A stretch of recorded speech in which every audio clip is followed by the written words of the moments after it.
Não está gravando. Estamos online. Mas não está gravando. Boa tarde a todas, todos e todes. Eu quero dar as boas-vindas para a nossa sessão final, né, do seminário Novas Perspectivas em Política da Boa Vizinhança. É hoje com a nossa sessão final, com os nossos convidados Richard Candida Smith e Ursula Prutsch. Nós vamos seguir a ordem da divulgação, iniciando pelo professor Richard Candida Smith. Eu vou apresentá-lo. Richard Candida Smith é professor emérito de História na Universidade da Califórnia, Berkeley, onde lecionou História Intelectual dos Estados Unidos, em contextos intelectuais e culturais, Economia Política dos Estados Unidos desde 1860 e Metodologias da História. Ele publicou 7 livros e mais de 40 ensaios em publicações nos Estados Unidos, Brasil, México, Espanha, França, Holanda e Grã-Bretanha. Seu trabalho explorou redes, movimentos e instituições artísticas e literárias nos Estados Unidos, com ênfase em conexões e intercâmbios internacionais. Entre várias redes que ele já participou, ele faz parte do Conselho de Administração de Voices of Contemporary Art e do Conselho Editorial Transatlantic Cultures, Cultural Histories and Atlantic World, século XVIII ao século XXI. Richard, the stage is yours. Thank you very much for your presence. Okay. Well, thank you for inviting me. I am going to speak on the Good Neighbor Policy from the position of a historian of the United States who has taught on the Good Neighbor Policy almost every year in U.S. history courses, but I do not consider myself in any way an expert on the Good Neighbor Policy. I have written about it as one moment in the broader history of cultural exchange between the United States and Latin America, an important moment, but not necessarily the defining moment in the history of Latin American writers and artists gaining access to the United States public. The Good Neighbor Policy in the United States, if it is remembered at all, and it is often totally unknown to my students, so I assume that it has dropped out of the common culture in this country. If it is known at all, it is generally seen as an important but a contradictory element of the New Deal, which was more focused on the restructuring of US political and economic life to be more inclusive and to mitigate the country's many inequalities. The New Deal, and as a consequence, the Good Neighbor Policy, remains a highly contested and ideologized portion of our history. And I was just reading the other day of Wilhelm Röpke, a Swiss scholar who in the 1960s spoke of the Good Neighbor Policy as a conspiracy by the United States to impose socialism on the rest of the world, which is, I am sure, would be a surprise to the rest of the world, and particularly to people in Brazil. But this is not an untypical conservative position and has even been articulated in the US Congress. But we'll get to that a little bit later. What may appear to be the workings of US empire on the one hand, from one perspective, becomes part of a larger debate over the relationship of civil society, government, and private enterprise from a purely North American perspective. But that also we'll get into. So every aspect of the New Deal, every aspect of the policies that Franklin Delano Roosevelt and his administration pursued were marked by contradictory political intentions and uncertain results. And the Good Neighbor Policy is no different from that. I will return to this point, but first I must pose a more fundamental question. Was the Good Neighbor Policy, in fact, ever actually a policy?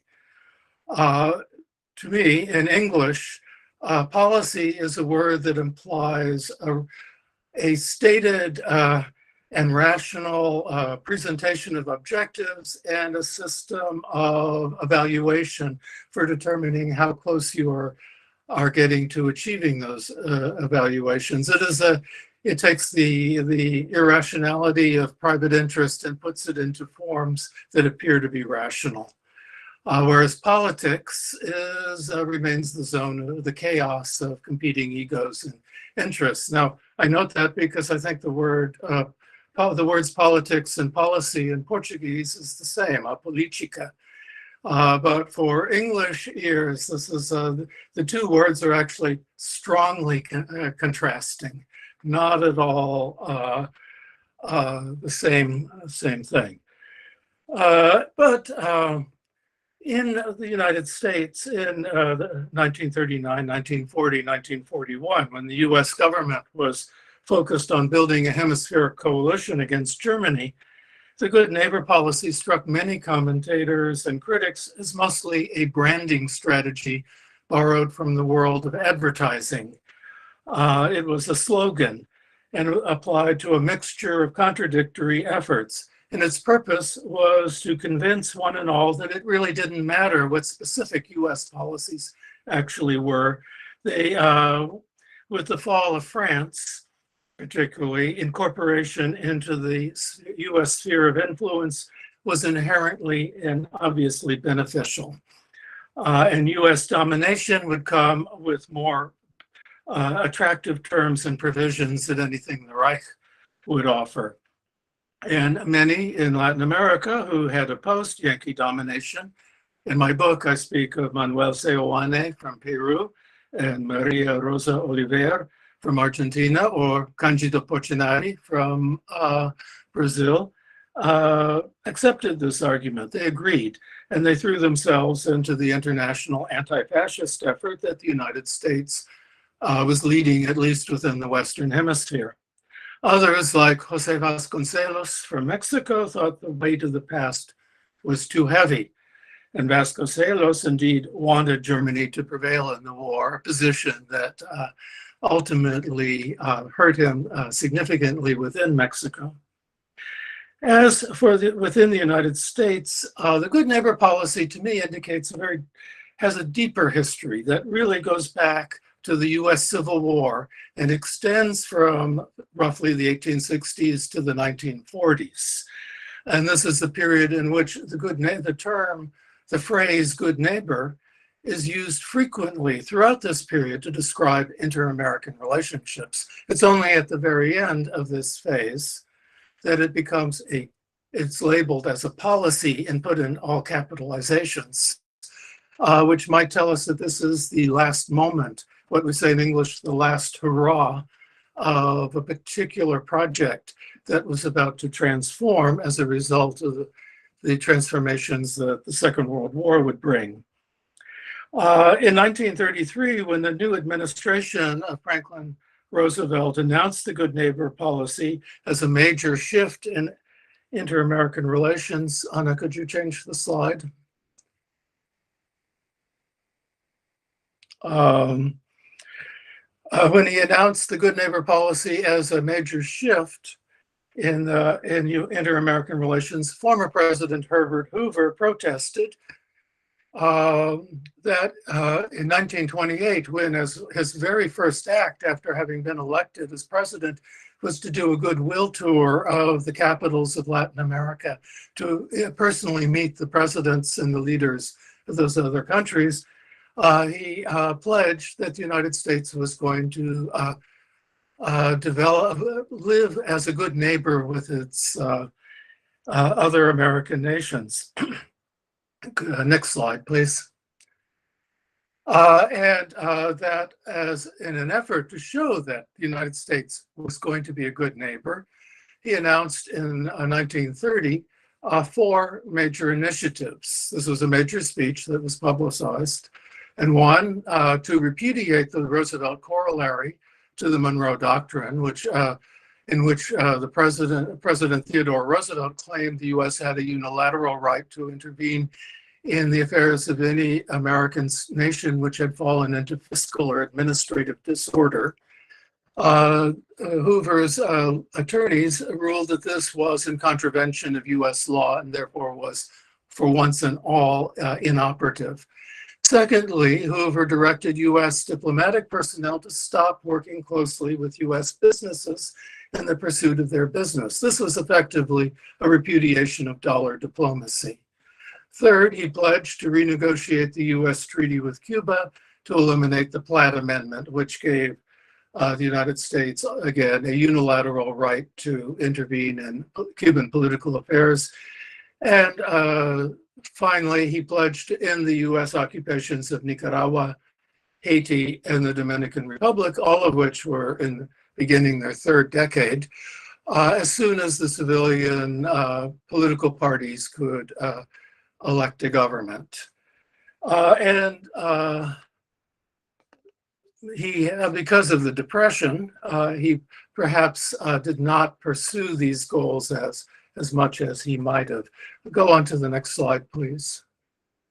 Franklin Delano Roosevelt, in his inaugural address, when he was being sworn in as president, announced that he was putting as his foremost foreign policy goal being a good neighbor with the rest of the rest of America. He had been talking in these terms also since the mid-1920s in publishing to that effect, and that the details would be followed up by the announcement of the good neighbor policy. Let's go to the next slide. But in either case, is there actually an admission that the United States, this is typical North American male behavior, you never admit that you did anything wrong. You might correct the problem, you acknowledge there's a problem, but no, you didn't do anything.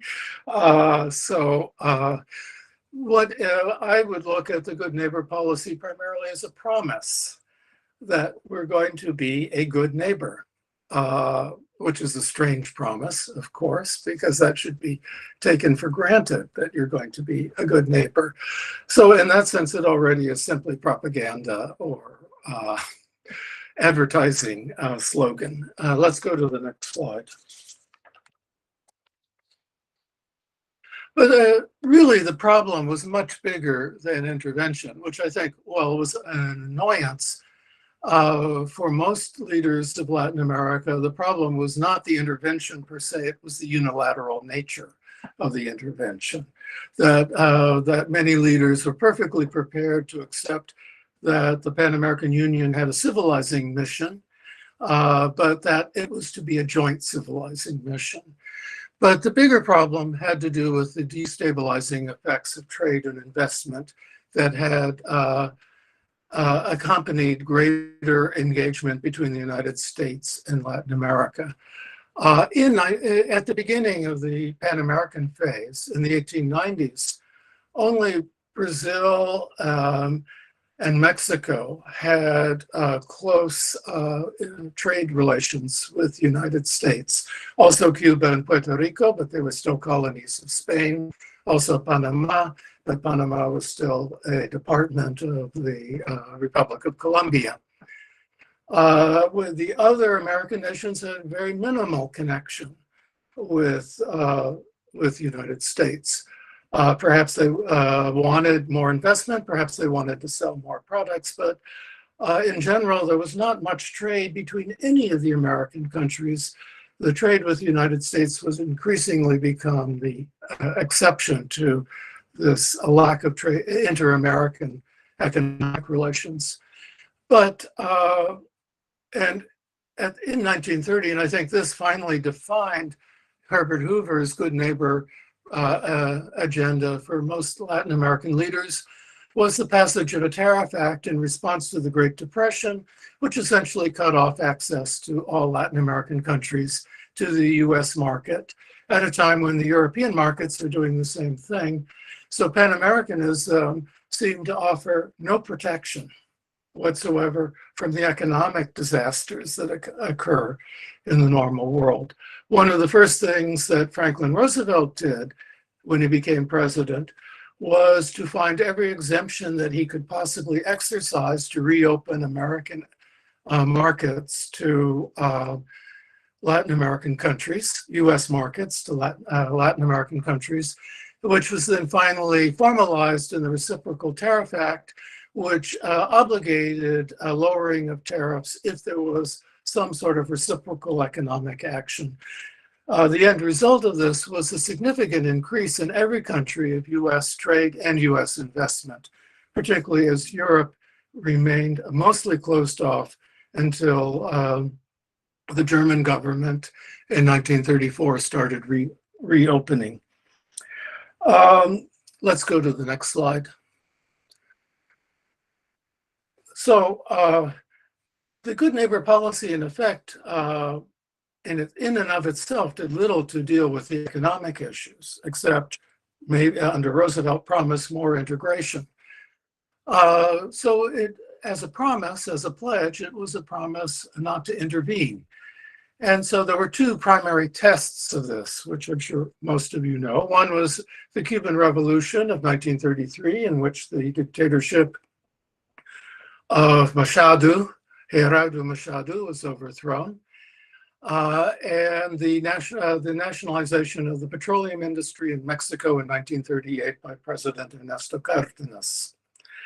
In both cases, there was a stress test of US non-intervention, because in both cases, US companies investing in Cuba and Mexico demanded that the president send in the Marines and occupy to protect the properties that they felt were under threat. In both cases, the Roosevelt administration refused to do this, but as Sumner Welles, who was in charge of the Latin American desk at the State Department, famously said, non-intervention does not mean non-interference. And a good neighbor, of course, gets involved in the problems that a neighbor has. That is, that comes with part and parcel of it. So there was some severe and strenuous negotiation to offer economic and political incentives to the new government if they replaced leadership that the US government did not trust with leadership that the US government did trust. And this was accomplished, and the new government needed to have something to show that they in fact had put behind the the bad history between the two countries. And that included the annulling of the Platt Amendment. Now, of course, things like of this nature always change. So the men that the United States trusted in 1933, the Fulgencio Batista, for one, became by 1940 the man that the United States did not trust and continued not to trust through the 1950s. And the man, Ramon Grau San Martin, who the United States distrusted, became the Cuban politician in the 1940s that the United States most loved in Cuba. So these things, the liking and trusting of a foreign leader is always subject to to constant reevaluation, and that has nothing to do with sentimentality, obviously. In Mexico, there was also much negotiation. There, the situation, I think, was complicated by the fact that the British owned 80% of Mexico's oil fields, and US oil companies that were involved in Mexico were primarily small firms that were not able to get a foothold in the United States, within the US market. And one must remember that in 1938, the United States was still the Saudi Arabia of that time. It was the largest producer of petroleum in the world, and producing over 50% of the total world output at that time. So the people who could not do well within a very competitive and advanced US market would go south into Mexico, which was partly because of the British control, more backward. So the US endorsed Mexico's right to nationalize whatever industry it wanted to, requesting fair compensation for lost properties, but agreeing that US oil companies had lied about the value of their properties. And in 1943, they received approximately 40 cents, or 40 cents on every dollar that they claimed. British companies received zero. So that no compensation whatsoever. On top of that, the major oil companies, Standard Oil, shall we say, and its peers, were the ones who received contracts from Pemex to provide technical and administrative assistance so the Mexican petroleum industry would be able to upgrade and improve itself. And the former British oil fields had been technologically backward, so the United States firms were selling Pemex the much more advanced technology that was available to make the fields more exploitable. From the US point of view, this was actually a win-win situation. One of their major goals was to get rid of the British from the Western Hemisphere to the degree that they could do so peacefully. And ejecting the British from Mexico was a great victory. And the US, the people who lost out in the US were of no political importance. They, on the other hand, came to view the Good Neighbor policy and the New Deal as pure socialism. And they are among the groups of mid-level capitalists who moved into the right wing of the Republican Party and began to fund what we would ultimately call the shift to neoliberalism. They became the Trumpist movement before Trump. So this had long-term effects within the United States in terms of the polarization of foreign policy and around internal divisions, economic divisions, which were not simply between rich and poor, but also between national corporations and mid-level regional leaders. So in both cases, the end results for the United States were positive, and for the corresponding governments were positive, and led to reasonably good relations during World War II. And I would assume that also favorably impressed the government of Getulio Vargas, that when the United States talked about non-intervention, it was serious about this.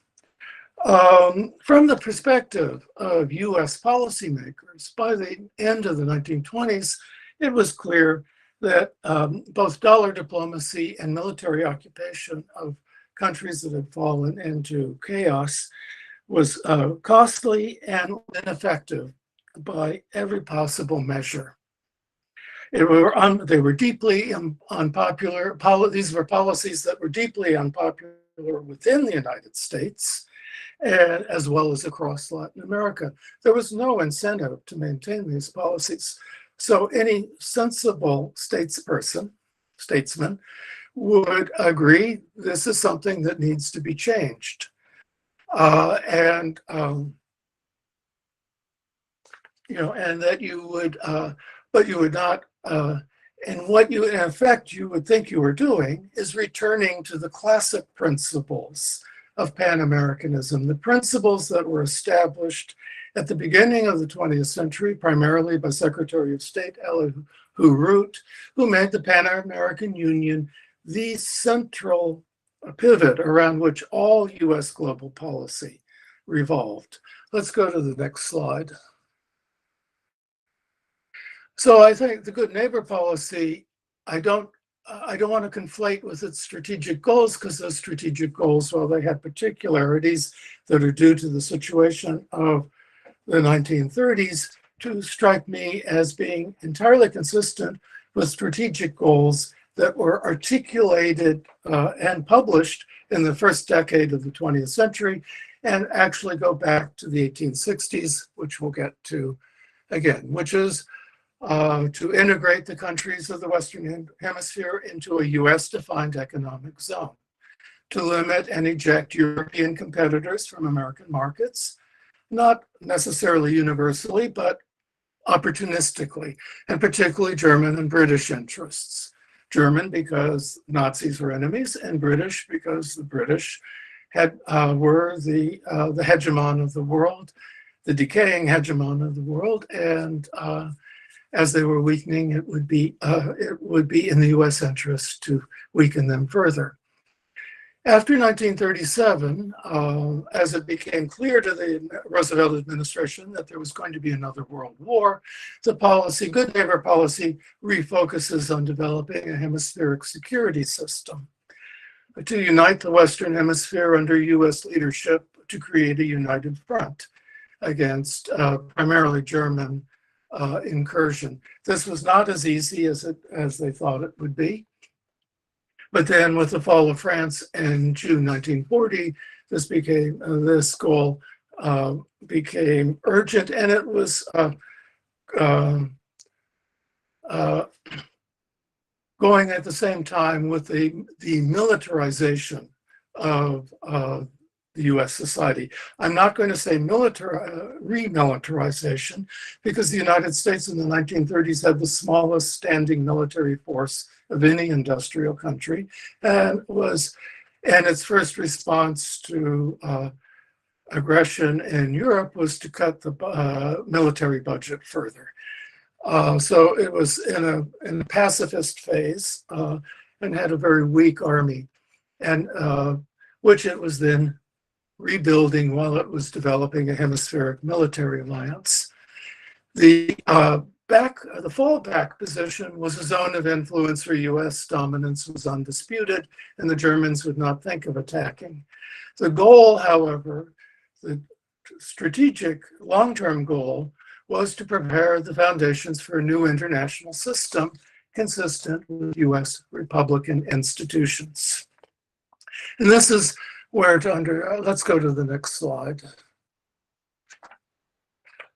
This is where I think we have to look at the good neighbor policy, not so much as a promise, but as a proposition, as reflecting in the 1930s, reformulating in the 1930s a proposition that had been made and reiterated several times over the previous 80 years. And thus it articulates a horizon of expectation, to borrow from Reinhard Koselleck, more than any particular policy. It provides a way of thinking about how the world is organized, a chaotic world where plans are often thrown into disarray.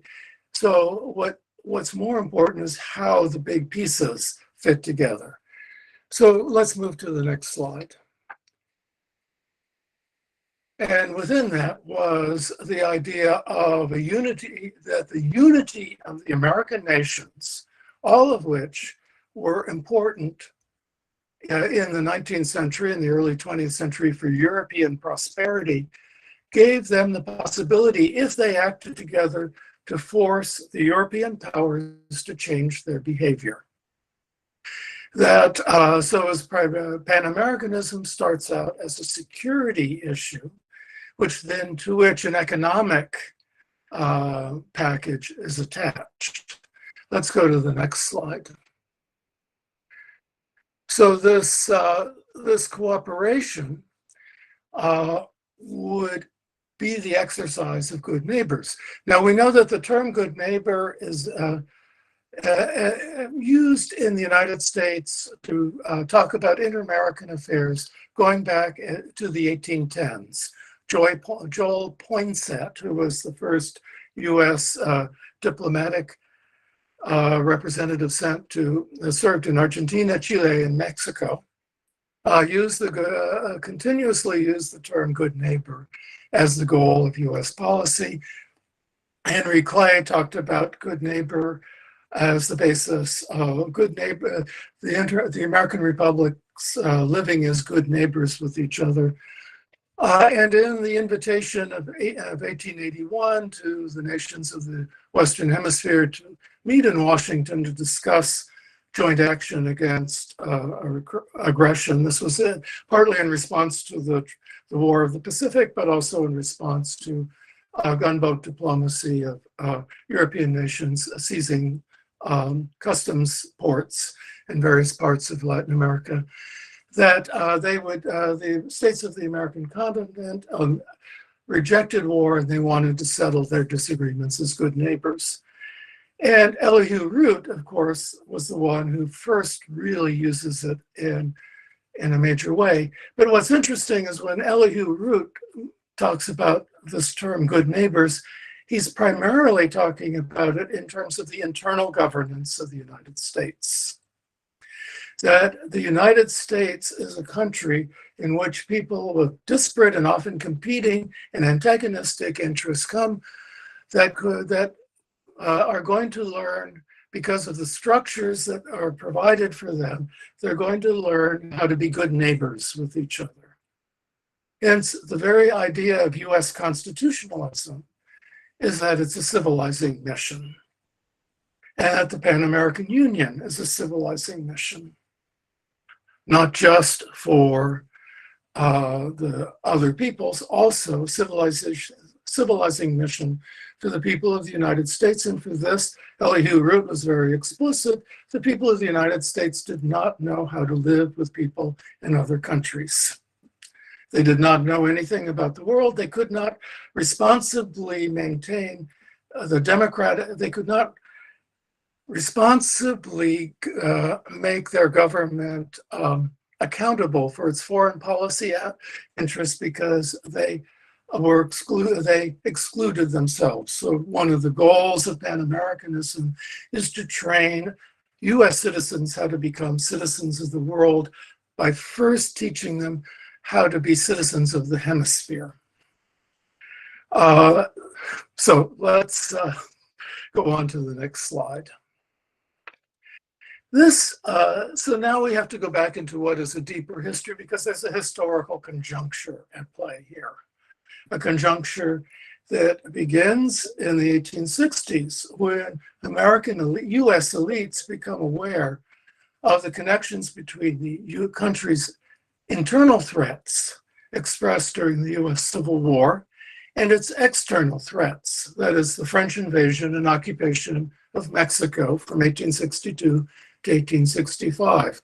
This promoted widespread discussion within the United States about how to make international governments friendlier to American governments, which was itself already a question actively under dispute in the midst of what was one of the bloodiest wars of the 19th century, in which, as Drew Faust says, 17% of the generation of young men who fought in the war died.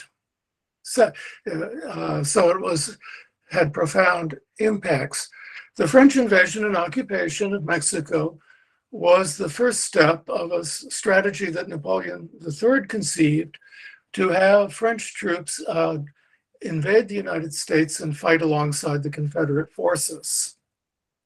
He was not particularly interested in what happened in Mexico per se, but he needed a base from which to put forward this military adventure. So he assumed that they would take over Mexico and pacify it in a matter of weeks. And then by the end of 1862, French forces, which were then considered the most highly trained and most advanced military force in the world, would be giving the Confederates the extra oomph they needed to defend themselves. Naturally, the United States government was not going to sit around and let this happen. But the initiative for taking care of this came from civil society, not the federal government, which was already in the midst of a civil war involving hundreds of thousands of troops on both sides. Let's go to the next slide. So I wanted to turn to Francis Lieber, who was in the 19th century a very well-known political and legal theorist. He was a student of Hegel's, born in Berlin, who emigrated to the United States in 1827 to escape prosecution for his activities in liberal student groups at the Humboldt University, or what became the Humboldt University in Berlin. And in the United States, he spent his career talking about the institutions he discovered in the United States. He organized de Tocqueville. De Tocqueville was a friend of his, and he organized de Tocqueville's tour of the United States, and many of the ideas that we routinely refer to as de Tocqueville's ideas, actually de Tocqueville borrowed from Liber. But it is the core of Liber's idea is that what made the portion of the United States that had abolished slavery so successful was a recalibration of the relationship of the state and civil society. So that civil society became the drawing force. Could this be projected on an international level? That could there be an international civil society, and that the goal of the United States internationally, after civil society first had to suppress the South, the slave owners in the South, to make civil society supreme within the United States, and then it had to develop a strategy for building an international civil society. And amongst that was the Pan-American Union, but for Liber, not necessarily the primary. Pan-American Union and Pan-Americanism was not necessarily the primary thing. Let's go on to the next slide. For him, everything ruled around the contest between rule of law and personal authority, and this was the primary issue at stake in both the US Civil War and in the Mexican War. And that Napoleon III was acting in the world as slave owners in the South were acting within the United States. And thus, as after the slave owners are suppressed, the authoritarian leaders of the other countries would have to be contained. Let's go on to the next slide.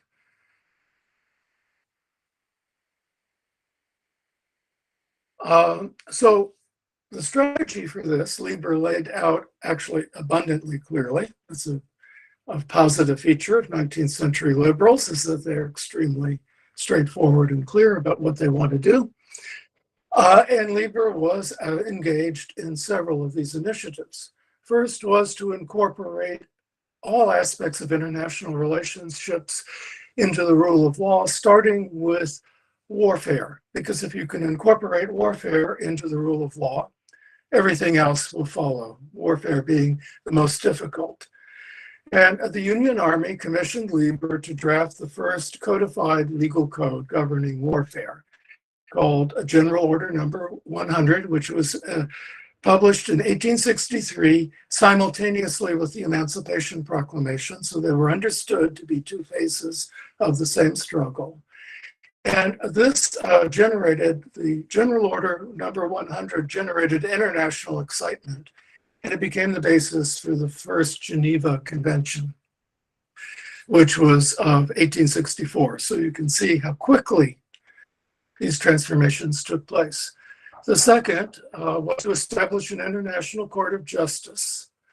And Liber and Henri Dunant from Switzerland became the co-chairs of a transatlantic committee to agitate for the establishment of an international court of justice, the first steps of which were achieved by the Hague Treaty of 1898. And then Liber talked about the need of American nations to come together and form an alliance of some form, which he called a Pan-American Union, the primary goal of which was to use their economic power to change the behavior of the European powers. And that, of course, then leads to the series of meetings that become the Pan-American Union. The fourth aspect of this was a program for seeking disarmament of all the major powers and a reduction of standing military forces, which is achieved in the Kellogg-Briand Pact of 1928. So one might say that by the end of the 1920s, the United States had achieved the framework of an international order, which was to be multilateral and rule-based, in which civil society was to be the dominating force rather than governments. And then the 1930s represent the turning of this victory to ashes. Thus, there has to be a rethinking, without a repudiation, a rethinking of what all of this involves. Let's go to the next slide. This is more sense of humor, as Chilean artist Alfredo Har asks maybe one of the most important questions we all should be asking when we think about the future and plans for global and national reform is, are you happy? Are you happy? What will make you happy? And clearly, many were not happy, leading to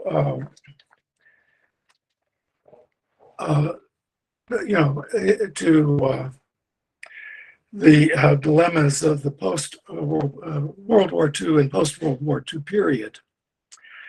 I would say that the historical conjuncture under which all of this unfolds ends in the 1940s because US hegemony was realized. The ethos of the good neighbor had become a vestige of an earlier era when the United States was one power among many, rather than the center where power in all of its manifestations was most concentrated. And having replaced Britain as the leader of the global system only in the 1940s, in practical terms, it had replaced Britain in the 1910s, but there was a long transition. The leaders of the United States at the end of World War II had radically different ideas about the distribution and use of power in the world than their antecedents had at the end of the US Civil War. Formally multilateral, but those who have power must use it or they will lose it. And in that sense, there's a reevaluation of both dollar diplomacy and interventionism, and reconsideration that perhaps those policies were exercised poorly, but that in principle they were not so bad, that in fact necessary for the global power to exercise its power in order for everybody to know that it's the global power, and in order for the system as such to function. I think I'm probably running out of time. Alexandre, how much more time do I have? Let me see. 10 minutes? Yeah, I can run. Great. Easily. Okay, let's we'll go to the final slide. So serious historiography of the good neighbor policy is not as large as it should be in the United States, and it's primarily focused within diplomatic history or Latin American history. And thus its focus is primarily looking at things that I think historians of the United States, of its own internal life, would consider perhaps important that aren't getting addressed. I will talk a little bit about my book, but I wanted to point out two very recent books that deal with the good neighbor policy in a sort of new form that follows the way in which the historiography of the New Deal has been developing, this is a field that's so polarized and ideologized, dealing with a phenomenon that's so contradictory, that the best thing to do is to look at individual aspects of it rather than continue to argue about generalizations. And so, Pablo, I have to confess that these are two of my students from Berkeley who have finished their dissertations and are now teaching. Pablo Palomino teaches at Emory University in Atlanta. In his book, The Invention of Latin American Music, works on the way in which Latin American musicologists developed a new conception for the various types of analysis of music produced in the United States within the construct of interwar Pan-American programs. And these programs provided funding and an institutional matrix and organizational connections that expanded the scope of what scholars had been able to do in the period of Americanismo. So the thrust of the work is to define what is distinctive about Latin American music, but also to define for the first time a continental Latin American music that within which the various national musics could be fit. And as part of that, to help create a transnational market, which would make it possible for entrepreneurs and the people in the creative personnel to better make a living, because there would be a much larger market for their production. So Pablo goes into the details of this process of arriving at a new way of formalizing Latin American music. And this is a process that is primarily, almost entirely, civil society based, using cultural exchange programs and scholarly exchange programs. And I think the way in which the Pan American Union organized civil society collaboration in all of its diversity is an area that still needs much more exploration.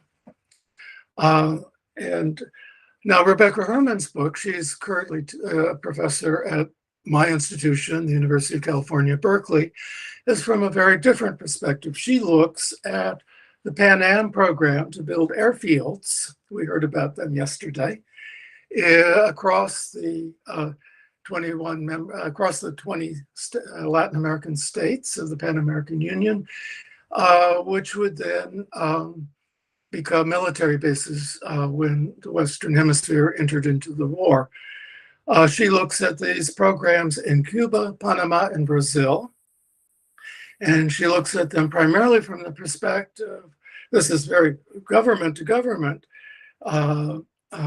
level activities, but she's looking at how these programs operated on the ground. So for instance, she found a cache of Labor Department files in Belém, which included all the complaints that workers at the US air bases had made, and which were voluminous because there were many issues at hand, and then follows through this question in which US companies, which are just beginning in the United States to learn how to live with labor laws, are then coming to Brazil to have to learn how to live with a different set of labor laws, and with both governments wanting this project to be done as fast as possible.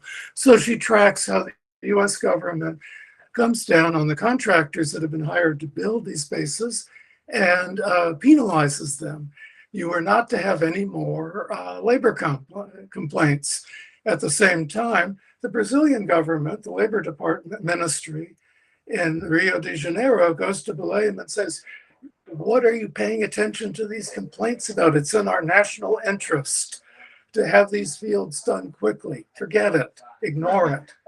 And part of the reason that she could tell this story is the accidental preservation of these documents. They were not sent to Rio de Janeiro as they were supposed to be, where had they been, as they were other documents from other parts of Brazil had been, they would have been destroyed, promptly destroyed. So she looks in the three countries, the various issues. In my book, my interest has been the ways in which professional arts and cultural movements affect discussion in the public sphere, how they reshape the way in which people view themselves and others, and how they frame the debates, public debates that they are engaged in. And I had been developing this in previous work, and I thought of cultural exchange programs between Latin America and the United States as a way of really being able to test how this works in practical terms as well as theoretical terms. And in order to tell the story, well, the good neighbor, as I said, the good neighbor policy of the 30s is an important part of it. It had to be a longer story. For me, it began in 1915 with the Carnegie Foundation Corporation, the Carnegie Foundation of starting the first scholarly exchange programs and translation programs, and ends in the 1970s when Pan-Americanism is morally and intellectually a dead letter. And on top of that, there's no desire in the US government to pay attention to public opinion in any event.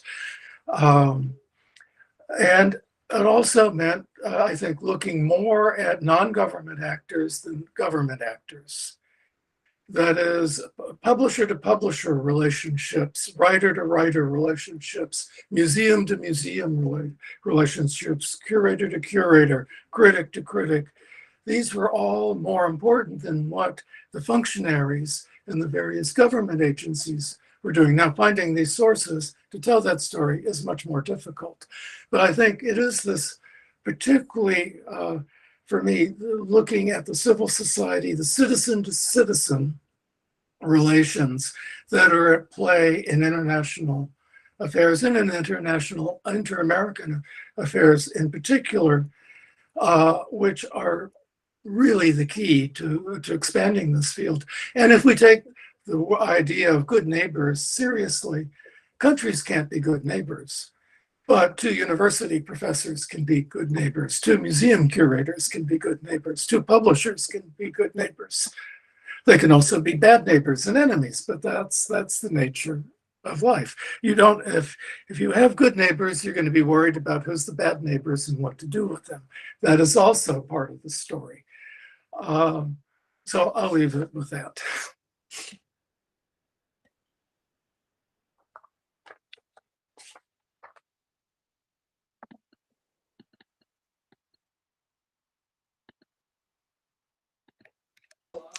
Super obrigado, Richard, pela sua apresentação, muito interessante, a gente vai ter como discutir depois. Eu vou passar imediatamente para a apresentação da Ursula, e ao final a gente abre a nossa discussão.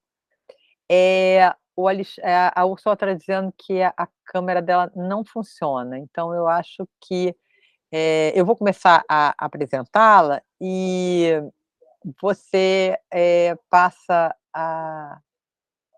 o slide dela, né, Alexandre? A professora Ursula não vai usar slide, de modo que a comunicação dela talvez possa ser feita apenas por áudio. Vocês podem... Funciona? O áudio, sim, Úrsula. O áudio está funcionando perfeitamente. Ok, porque eu não sei porque a câmera não funciona. Eu tentei várias vezes. Você acha que se ela entrar e sair de novo, Alexandre, vai funcionar? Podemos tentar. Ok, então eu saio. Perfeito. A gente espera um pouquinho. 5 Ok, minutos. obrigada. Tá? Não tem problema, não. Fica tranquilo. A gente espera 2 minutinhos. Menos de 2 minutinhos.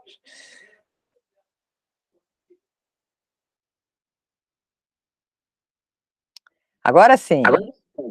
Então, que bom. Então, eu vou apresentar rapidamente você para te passar a palavra. Ursula Prutsch, deixa eu pegar a tradução.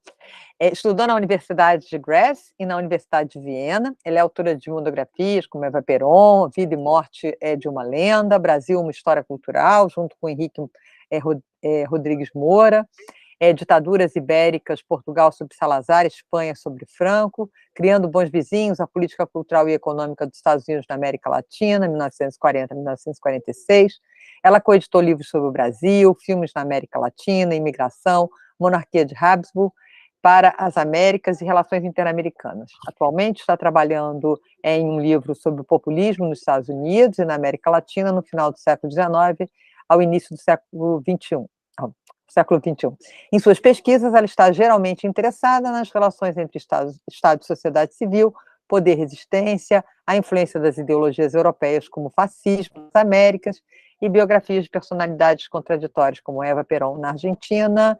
Agradeço mais uma vez. A palavra é sua, Ursula. Obrigada. Antes de mais, gostaria de agradecer muito a professora Ana Mauá e professor Alexandre Busco-Valim pelo convite e aos colegas aqui presentes. Darei minha apresentação em inglês, mas tenho todo o prazer de falar e responder depois em português no debate. When the young US-American business mogul Nelson Rockefeller stepped off the Pan-American plane and onto Brazilian soil on September 1st, 1942, people were aware of the symbolic content of such a visit. 14 days earlier, the country had declared war on Germany and Italy. 2 years earlier, by mid-1940, Nazi Germany had occupied vast areas of continental Europe. Though the future course of the war was impossible to foresee, US policymakers feared that Germany's vastly enhanced power would have profound repercussions as well in Latin America. Few observers in the United States trusted in the steadfastness of Latin American governments. And there were, as we spoke about, many immigrants from Germany, Italy, Japanese origins with their own institutions like schools, banks, businesses in Latin America. The fear that there could be a fifth column in Latin America, that the German Luftwaffe would cross the Atlantic and finally reach out to the north and attack the US, was fostered in 1940.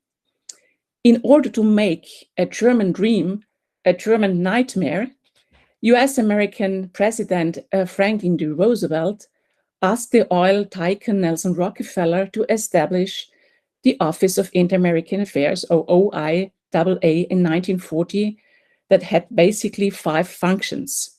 First, to push back the influence of the Axis powers. In the second place, it should use this artificially created vacuum to establish US-American enterprises in the field of technology and economy instead. In order to succeed, to gain the trust and even the sympathy of Latin Americans, the OIAA had thirdly to form a Pan-American unity in discourse through cultural diplomacy. And this cultural diplomacy would, in the fourth place, provide a climate of mutual understanding between the United States and Latin America, so that its countries would be willing to produce raw materials and foodstuff for the Allied forces. Finally, by developing this mixture of economic, political, and cultural influences and implementing them upon Latin America, the countries south of the Rio Grande were considered a laboratory on rather friendly ground during the war, so that the United States could emerge as leading power in post-war era and leave Great Britain behind. US-American development policies introduced by Harry Truman's Point 4 program on scientific and industrial progress in 1949 was already developed and contested between 1940 and 1945 in Latin America. The OIAA acted in different Latin American countries, also on the home front in the United States, and there were several and very interesting projects, but as you all know, much better than me, Brazil stood out above all other Latin American countries in terms of its importance for Nelson Rockefeller's Office of Inter-American Affairs. The United States and Brazil were connected through a long-time relationship. The US was the first country to recognize the Brazilian independence and was already an important buyer of Brazilian coffee in the early 19th century. Dom Pedro II, emperor of the constitutional monarchy of Brazil that remained a slaveholding country until 1888, was invited as a special guest and even warmly welcomed by the US press when the Republic of the United States celebrated its 100 years of independence in Philadelphia in 1876. So Pedro II was the special guest in Philadelphia in 1876. When U.S. Secretary of State Elihu Root, the originator of the Roosevelt corollary to the Monroe Doctrine, came down to Rio for the Third Pan-American Conference. He was the first U.S. Secretary of State to do so, while several Latin American countries had protested against the instrument of U.S. imperialism. Brazil had sided the U.S. But Brazil always maintained strong economic ties with Europe, also because thousands of its immigrants lived in Brazil. The Vargas government was partly shaped by pro-fascist ideologues, partly by nationalists, and partly by Americanophiles like Oswaldo Aranha and Vargas' daughter Alcira. The United States succeeded in pressuring the Vargas regime to join the Allied cause in the course of the year 1941. The hesitant Brazilian military was pacified with the US-American offer to active war engagement in Italy, and generous US credits were offered to build Walter Redonda. Lorival Fontes, a Mussolini admirer and head of the Departamento de Imprensa e Propaganda, was withdrawn from his position and substituted by a military officer named Coelho dos Reis. Thus, I believe that the dismissal of Lorival Fontes from his post had less to do with the question of his fascism than with the military in the background. As Getúlio Vargas ruled Brazil as a dictator through degrees, as social sciences, press, radio programs, movies were censored by the Departamento de Imprensa e Propaganda, the Vargas regime held a powerful instrument to control and legitimize this new Pan-American propaganda. It offered Brazil the image of being pro-democratic. But the Vargas regime was also eager to control and censor all those products of cultural diplomacy that were produced by the OIAA, like movies, radio programs, educational films. Thus, I would prefer speaking about a very multifaceted US-American influence that Brazilians partly embraced, partly rejected, but certainly reflected and commented. The new director of the JIPE, Coelho dos Reis, explained the Brazilian position clearly to the US-American journalist Frank Garcia in September 1942. I quote, "Brazil does not want to be taught by wandering journalists who stay here a few days and then feel themselves competent to criticize every Brazilian institution. It is unlikely that everything in the country was inefficiently managed, and even if it were, that a visitor here only for a few days, understanding nothing of the people, their psychology, or their conditions under which they live and work could hardly be competent to offer any very constructive suggestion for changes." So who were US-American diplomats and agents of this good neighbor policy? The US Embassy and its consulates, as well as the Office of Inter-American Affairs. It had created a Brazilian division in Rio in August 1941 that was led by Berend Freeley, a former manager in the coffee industry and married to a Brazilian woman. And later, from 1944 onwards, Freeley was followed by Frank Natier. The Brazilian division employed around 60 people and was busy in increasing the raw material exports through propaganda, evaluating businesses of the Axis powers, and helping to blacklist them, introducing US products instead, and managing cultural as well as scientific exchange projects. The OIAA had to report its activities to Washington and justify the money it got approved by Congress. It also founded a branch in São Paulo that was led by Arnold Judy, a former manager of Standard Oil California. In 1943, the OIAA founded other branches in 12 Brazilian cities as the tasks multiplied. Rubber collectors in the Amazon region, farmers, peasants, mine workers in the Rio Doce Valley, all personnel involved in export production should be kept healthy or treated against malaria, hookworm, yellow fever, and other tropical diseases. By using the structures of the Rockefeller Foundation, the OIAA founded the Institute of Inter-American Affairs in order to coordinate projects in health, sanitation, and technology. Walt Disney was employed to do cartoon-like documentaries for Brazil on the Anopheles fly. Atebrine pills against malaria were distributed. DDT was sprayed over people, animals, and forests. The US-American pharmaceutical company Sterling Products had successfully expelled the German product Bayer from the markets and sold millions of Atebrine pills to Brazil. The Office of Inter-American Affairs produced posters shown in display windows on walls in restaurants, post photos of Getúlio Vargas and FDR on window seats, and both pictures had to have the same size.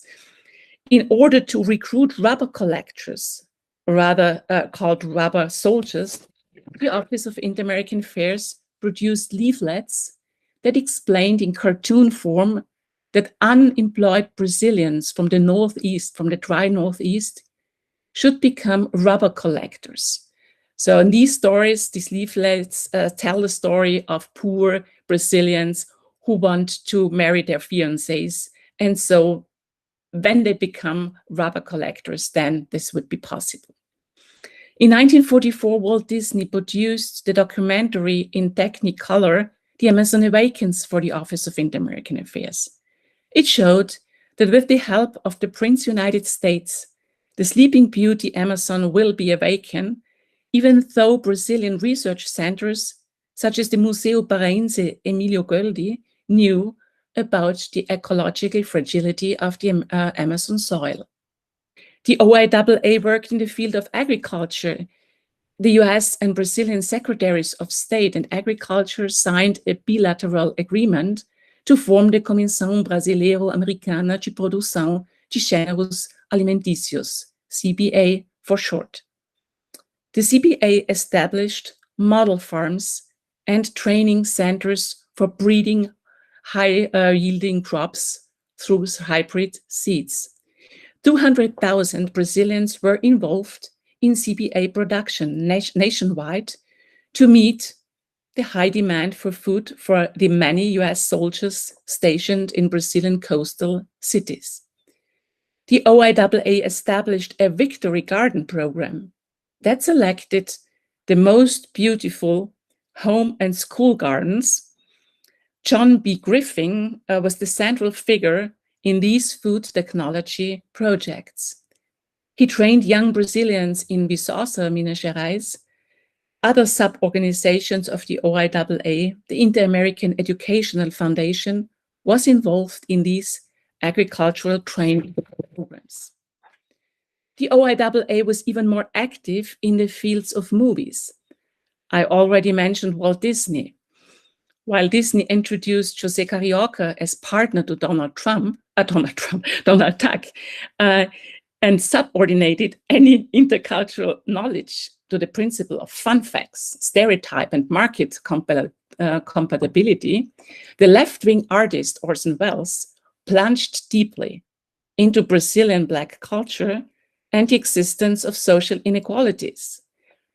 I think he would have been a good cultural ambassador did he not only face the resistance of his Hollywood company RKO, as he had completely overdrawn the film budget, but also the resistance of the Vargas government and the JIP, as Welles sought to present segments of the Brazilian population in his planned movie, It's All True, who were not white enough. As whiteness symbolized progress in a country where the slight majority of the population is not white, the Vargas government was not interested in a critical view wealth might have offered. The employees of the OIAA did all to promote US movies and documentaries in Brazil. They watched them in Brazilian cinemas and took notes about the reactions of the audience, if the audience laughed or booed. Deep director Lorival Fontes, when he was in charge until 1942, was interested in technical assistance and US film cameras. And he offered the OIAA a list of issues the JIPE would like to see in documentaries about Brazil, like Indian civilization by the Jesuits, the independence of 1822, Dom Pedro I e Segundo, the Amazon, gold mining, Santos Dumont, the Gauchos, and the Butantan Institute. But Fontes forbade the OIAA and Hollywood producers to show rebellions of the masses and offenses to national sentiments. But Lorival Fontes had nothing against the word democracy, as the Vargas government used the term permanently to characterize the Estado Novo as an authoritarian democracy, as did, by the way, European countries with corporatist regimes in the 30s, like Portugal, and my home country, Austria.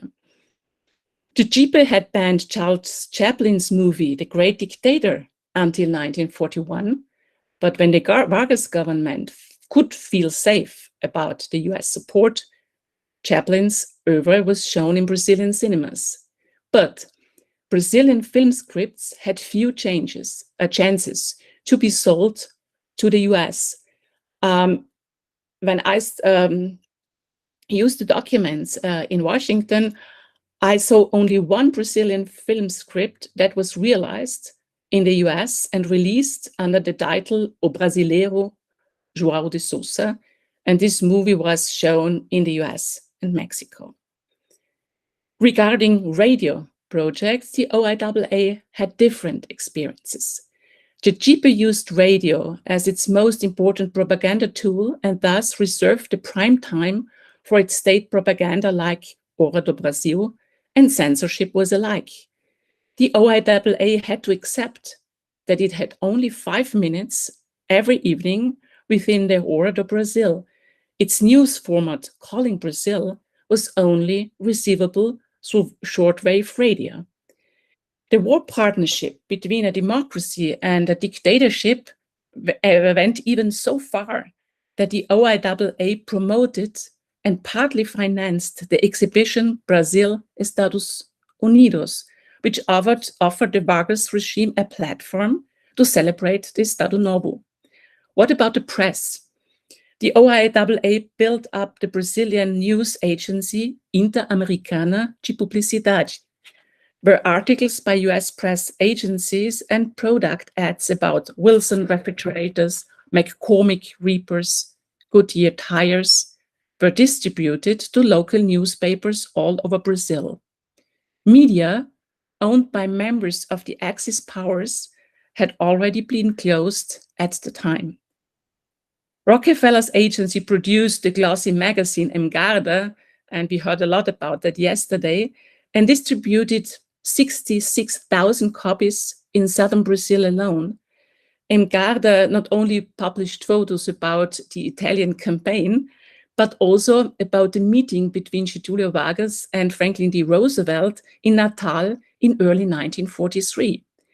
But members of the JIPE were very unhappy about the photos of both statesmen in a jeep, as FDR sat in the front and Vargas in the back seat of the car.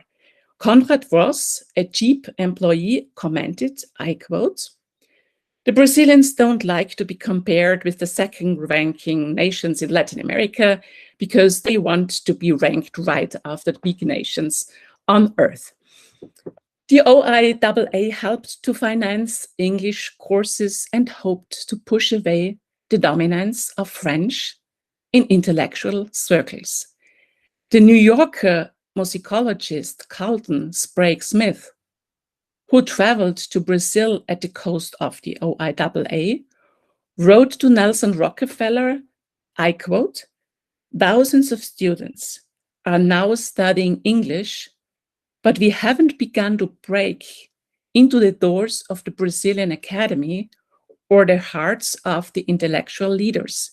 We have a chance to, if only it isn't muffed." Thus, the OIAA sponsored a volume of the yearbook Lanterna Verde, edited by the Cultural Association Sociedade Felipe de Oliveira. The OIAA convinced its literary circle to dedicate the volume of July 1944 to US-Brazilian relations. The result was a rather uncritical tribute to the United States. The volume tried to prove that German philosophy, Nietzsche, Hegel, Kant, was always shaped by Prussian militarism, and that German and Italian immigrants generally refused to assimilate to the Brazilian mainstream society. I quote, "We in America are against Kultur. We in America despise the military tyranny of Prussia," wrote Alcides Meyer.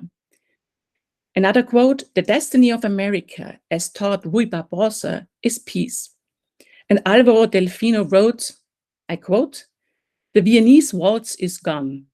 Other sounds vibrate in the air. The Ritz brothers, disguised as Indios, Adolfo Menchú, Fred Astaire dancing, Snow White and the Seven Dwarfs, Dina Durbin on a bicycle, whistling a foxtrot." And Fernando Borba added, I quote, "It was a waltz of Strauss before. Now it's jazz." I mean, that the waltzes of Johann Strauss are not German at all is another story. Other intellectuals believed in the sustainable and true Pan-American friendship, as they were anti-Vargas. One of the most prominent was Errico Verissimo, who was sent to the US on a lecture tour. His 3-month journey was financed by the OIAA, the State Department, and the Library of Congress, with the goal to promote Brazilian literature at universities and cultural associations. Verissimo described his impressions in the book Gato Preto in Campo de Neve. Verissimo even returned to the US another time together with his family and taught at the University of Berkeley on Brazilian literature. He made 9,000 kilometers through the United States, gave more than 50 papers, sometimes in front of 2,000 students. Less successful was Clodomir Viana Moog. The OIAA financed his travel, offered him a monthly honorary, and asked him to write at least 20 articles. On September 12, 1943, Viana Moog wrote an article in the New York Herald Tribune under the title, "Race Problems Are Lacking in Life of Brazil." This corresponded to the official Vargas doctrine of racial democracy. As Viana Moog refused to write other essays or articles, the OIAA closed the Viana Moog file in July 1944. The book he had announced in 1943 appeared 11 years later under the title Bandeirantes e Pioneiros. In the preface of the book, he thanked the Guggenheim Foundation because the OIAA did not exist anymore in the early 1950s. These examples describe here are only the most prominent ones within a variety of exchange programs between universities, inter-American clubs, and business associations. But Brazilians were not simply victims of an imposed Americanization. There was a variety of reactions, especially after 1943. The archive material in the Office of Inter-American Affairs in the National Archives in Maryland, which also contains the correspondence between the OIAA and the GIBE, which is really very interesting. These correspondence and other authorities illustrate that US Americans were often committed and enthusiastic when they worked in Brazil, but also underestimated, misunderstood, or even overruled their Brazilian partners. Members of the civil society complained about the rude and arrogant US Americans in northern and northeastern Brazil, who spent much time drinking and gambling.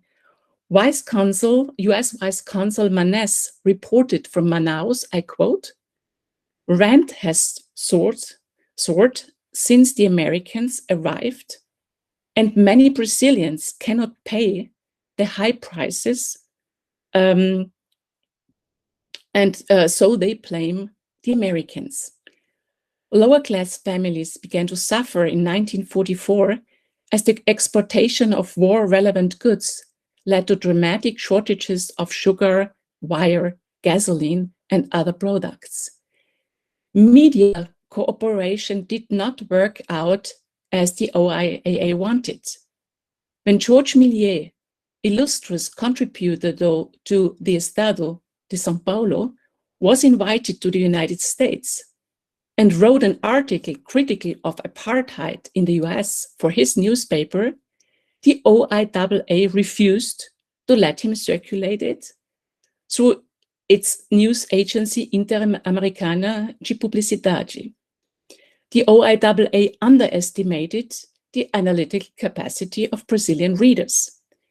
The Estado de São Paulo suspended its contract with Interamericana, financed by the OIAA, in August 1943, arguing that the articles the OIAA circulated were journalistically secondary and therefore not conducive to the paper's prestige. Media mogul Assis Chateaubriand, by the way, was not swayed by Interamericana because he has supported or he accepted financial support from the British. Paulo Bittencourt, the owner of Correio da Manhã, critically questioned the disinterestedness of the United States, which annoyed the Office of Inter-American Affairs because they expected good news from Bittencourt because they had financed an expensive trip for the Bittencourt family to the United States, and his wife, and so OIAA thought he would give the OIAA a good press. There existed also US-American critical voices about this Pan-American friendship. Orson Welles was one, Carlton Smith another. He wrote to Washington, I quote, "Today, we are pouring fuel on the fire by involving our neighbors in economic gambling and power politics. They are learning big stick methods from us rather than conciliation, tolerance, and friendship. Too frequently, our real friends are perplexed by the paradoxical way that the United States has dealt with fascist elements in South America. The latter people, whom we are apparently trying to appease, double-cross us right and left." The topic of apartheid in the US was thematized by several Brazilian intellectuals, not only by Verissimo and Viana Mock, but also by Mário de Andrade, who refused to travel to the US for this reason. Apartheid was the ideal issue to deconstruct the US-American double talk about democracy and equal rights. For the Vargas regime, criticizing apartheid in the US was a perfect opportunity to use the Brazilian cultural superiority of racial democracy as a discursive counter-strategy in order to balance the US-American influence upon Brazil. Nevertheless, Vargas' speeches about democracy were contradictory. Thus, Brazilian students and other members of civil society challenged this contradiction between political discourse and reality in their country, as they challenged Vargas' empty promises about future elections. Already in 1943, students organized a strike and a silent protest march that was bloodily crushed by the police. They continued and posted protest notes like, I quote, "The Vargas government puts the country back one step every day. At night, while the government sleeps, the country takes 2 steps forward." So you know that Getúlio Vargas was finally ousted in a military coup, and the Second World War ended in September 1945, and the OIAA was dissolved 1 year later. In the paper I handed in, I analyzed the legacy of the OIAA in details. Here I would only very briefly conclude that the OIAA was closed, but many structures survived.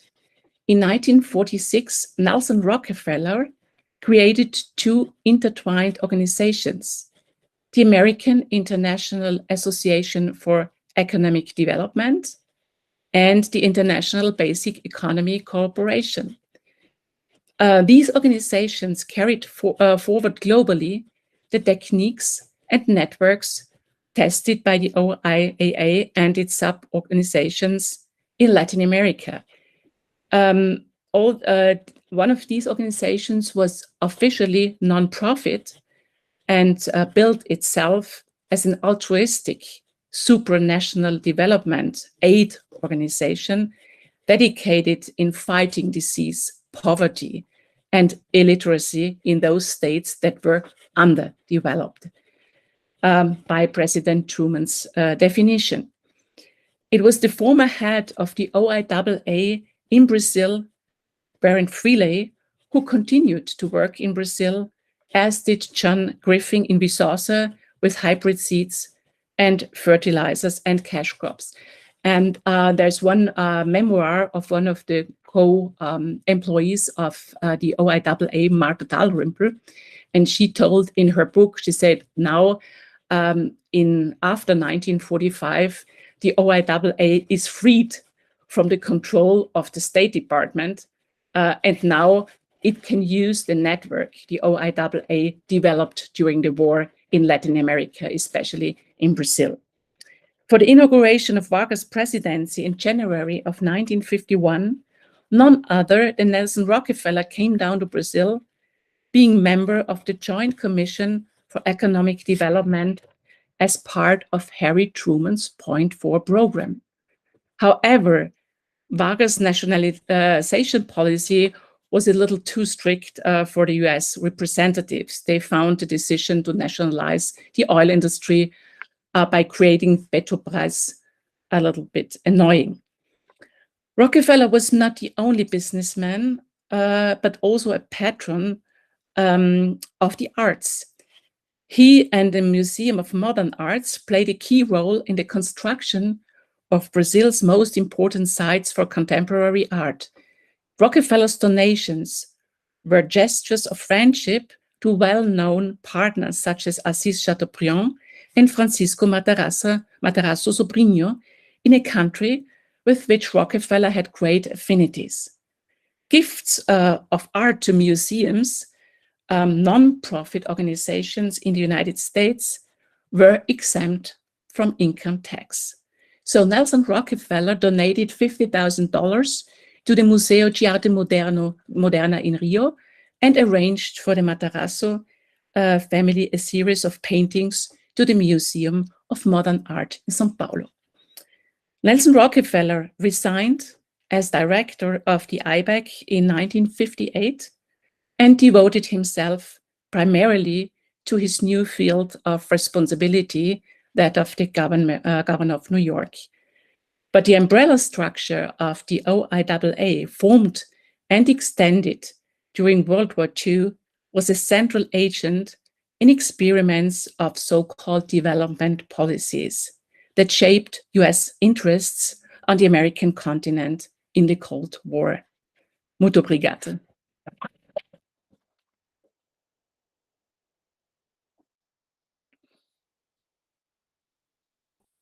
Ursula, eu agradeço muito a sua participação e o Richard também.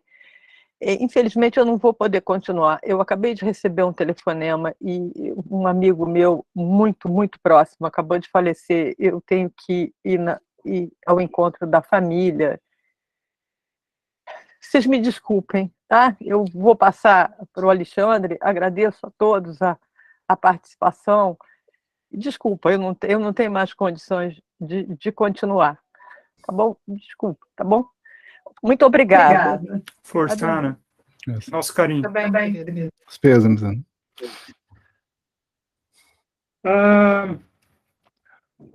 Professora Ursula, muitíssimo obrigado pela sua fala. Professor Richard, também, meu muito obrigado. Eu vou dar uma espiadinha agora no YouTube para ver se nós temos aqui alguma questão. Ainda não.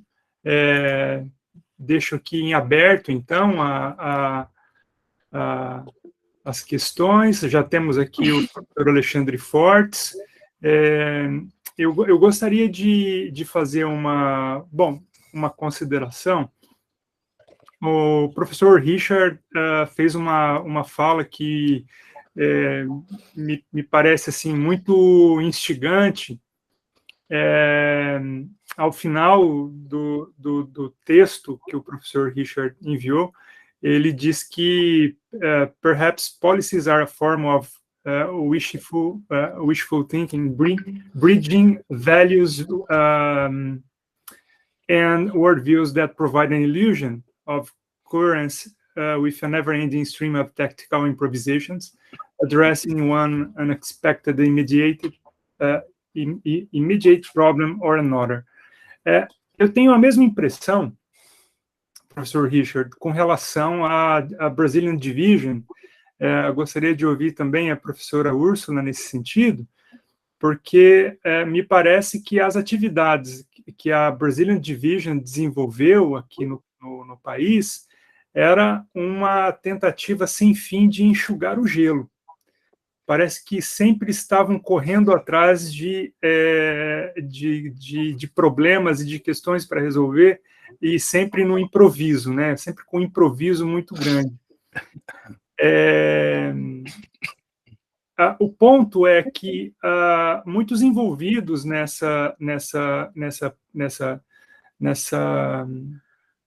política, eles acreditavam, me parece que eles realmente acreditavam nessas promessas, né? O professor Richard falou na política de boa vizinhança como uma promessa. Eu também gostei muito dessa provocação. Muitos acreditavam nessas promessas, parece que muitos outros duvidavam um pouco dessas promessas, e também me parece que havia gente que não acreditava em nenhuma das duas coisas, né? Não acreditava em absolutamente nada. A minha pergunta, professor Richard, é se isso pode ser considerado um padrão dentro do espectro, né, dentro das experiências relacionadas ao pan-americanismo, ou se isso é algo mais relacionado à política de boa vizinhança. Se isso tem a ver mais com a política de boa vizinhança. A professora Ursula tem um trabalho que eu gosto muito, sobre uma das minhas principais referências para pensar a política de boa vizinhança no Brasil, e eu fiquei muito curioso para saber como a Argentina pode ser pensada com relação ao Brasil, porque o que é a Argentina, afinal de contas, né? Ele é um vizinho, ele é um mau vizinho, nos termos colocados pelo professor Richard, né? Os argentinos são os malvados dessa história, ou são apenas um pouco rebeldes? Então, eu gostaria de ouvir um pouco a professora Ursula acerca dos nossos vizinhos. Alexandre, quer colocar a tua questão? Eu vou também colocar uma questão para cada um, né? Queria agradecer muito a oportunidade de ter ouvido as apresentações. Em relação ao professor Richard, eu acompanho muito o trabalho da Rebeca, nós temos várias conexões, ela inclusive me convidou para apresentar minha pesquisa lá em Berkeley agora no final de setembro, né? Então, eu estarei lá em Berkeley no final de setembro. Mas uma coisa que, inclusive sobre esse caso citado, sobre os processos trabalhistas, né, que ela localizou, me interessa particularmente por causa da minha especialização em História do Trabalho, né? eu sempre conversei com ela que uma das questões interessantes envolvidas era a questão da soberania e da aplicação das leis, né? Ou seja, no momento que a base é cedida, né, existe essa disjuntiva entre a soberania nacional do Estado que cede a base e a jurisdição que o Estado que opera a base possui sobre aquele espaço. E eu acabei me dando conta de que esse é eu estou falando disso também porque me parece que é um problema mais geral, essa questão da soberania e da cidadania, né, ou do direito, da titularidade a direitos dentro de um certo espaço político, né, que a própria questão com qual a própria questão do pan-americanismo vinha lidando há mais tempo, né, e que se acirra também no contexto da guerra, né. Eu localizei nos arquivos do Departamento de Justiça, lá em Washington também, uma série de materiais da União Pan-Americana discutindo naquelas conferências já desde 36, 38, né, e retomando depois nos anos 40, a tentativa de criar uma padronização maior dos sistemas jurídicos, inclusive em relação às definições de concessão de cidadania, possibilidade ou não de dupla cidadania, né? E isso acaba derivando depois para um embasamento jurídico da doutrina de segurança nacional, né? Então, eu acho que isso conecta muito bem com esse histórico, inclusive, que remonta ao século XIX, que o professor Richard estava resgatando aqui. Acho que é um campo de estudos, o trabalho que eu mencionei ontem também, não é, do Maxwell Friedman, sobre o Nazis and Good Neighbors, né, sobre a deportação de alemães, descendentes de alemães, né, para campos nos Estados Unidos, né, em várias partes da América Latina. Ele também está associado a essa questão dos debates sobre cidadania e retirada de cidadania, né, e segurança nacional no contexto pan-americano, né? Então, eu acho que é um campo muito interessante de questões aí a serem ainda aprofundados e desdobrados por novas pesquisas, né? Então, não é uma pergunta, é um comentário para dialogar um pouco com alguns temas que apareceram na apresentação e com os quais eu estou lidando também, né? E para a professora Ursula, eu queria só comentar sobre essa questão do aparente paradoxo da aliança entre a ditadura varguista e a democracia americana, né? Me chama muita atenção também, tanto na documentação americana, como agora, recentemente, com um tempo um pouco maior de pesquisa que eu tive em Londres, na própria documentação britânica, né, uma certa ambiguidade nessa avaliação sobre o caráter do Estado Novo, que, inclusive, como eu já comentei ontem também, a partir de 42, deixa de se autodenominar Estado Novo, passa a se autodenominar Estado Nacional, e começa a se apresentar como democracia funcional, não mais como democracia autoritária. Quer dizer, existe toda uma busca de nuances em relação a esses termos, e isso não é necessariamente rechaçado pelos observadores. Há uma certa... depende, quer dizer, quando a gente fala os norte-americanos ou os britânicos, há uma homogeneização que não corresponde à realidade, na verdade, né? Eu citei ontem o exemplo do Herbert Hoover. Eu tenho a impressão que o Herbert Hoover achava interessantíssimo, né, o tipo de autoritarismo e o tipo de controle de segurança que estava sendo implementado, do qual ele, inclusive, participava pela cooperação no campo da polícia política, né, no Brasil, mas que, em alguns sentidos, inovava também com coisas que eu acredito que ele teria grande interesse em aplicar no contexto americano, se fosse possível, como, por exemplo, exigir certificados de boa conduta dos trabalhadores em empresas estratégicas, né? Então, acho que isso é um pouco mais nuançado, né? Agora, o que mais me chamou a atenção foi encontrar um conjunto de documentos sobre a celebração do Dia do Presidente, né, que o Estado Novo tinha estabelecido, mas celebrações pela comunidade norte-americana no Brasil, né? Dias de estudo sobre a biografia e a obra do eminente presidente Getúlio Vargas, né, que reuniam os grandes representantes da comunidade americana nas principais capitais brasileiras durante o Estado Novo, ou seja, o verdadeiro culto à personalidade, mas não promovido pelo Estado Novo, e sim pelos bons vizinhos norte-americanos no Brasil, no momento em que Vargas era um aliado muito importante por conta da Segunda Guerra, né? Podemos passar, então, as questões para o professor Richard e para a professora Ursula, e aí a gente também aguarda aí a chegada de novas perguntas. Professor Richard. Tento responder em português. Se não funciona, vou mudar a inglês. A questão da soberania das Forças Armadas sempre era uma questão principal para as forças militares dos Estados Unidos. A Grã-Bretanha concedeu a soberania para as bases militares norte-americanas na Grã-Bretanha. Os australianos também. As forças militares norte-americanas nunca sirvam baixo ordens de generais estrangeiros.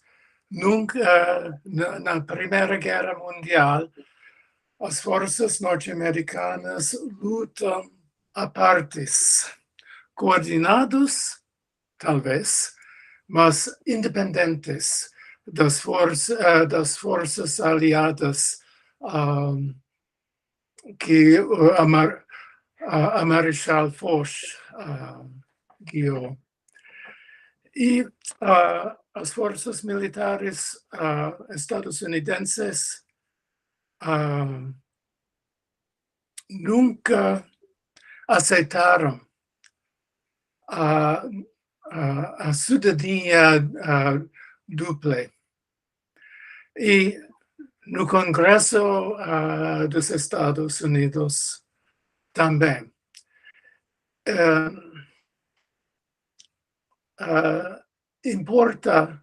importante para lembrar-se que uma coalição contra o New Deal, contra Franklin Roosevelt, dominou o Congresso 3 vezes durante a política de boa vizinhança, entre em 39 a 40, de 43 a 44 e 47 a 48. E a política de boa vizinhança no Congresso desenvolveu como um futebol para atacar o governo de Roosevelt. E sempre o senador Hugh Butler, do estado de Nebraska, republicano liberal, não reacionário, mas partidário, sempre atacou a política de boa vizinhança, dizendo que é uma política contra os valores básicos dos Estados Unidos. A seguir, ele disse que a política de boa vizinhança advocou para a democracia racial nos Estados Unidos, mas também na América Latina. E Butler disse que os seus amigos no Brasil, no México e em outros países da América Latina sempre lhe disseram que a igualdade das raças estava também contra os valores básicos dos seus países. E durante os periódicos da coalizão, que é uma coalizão dos republicanos com demócratas do Sul. A administração estadunidense, a administração de Roosevelt sempre guardava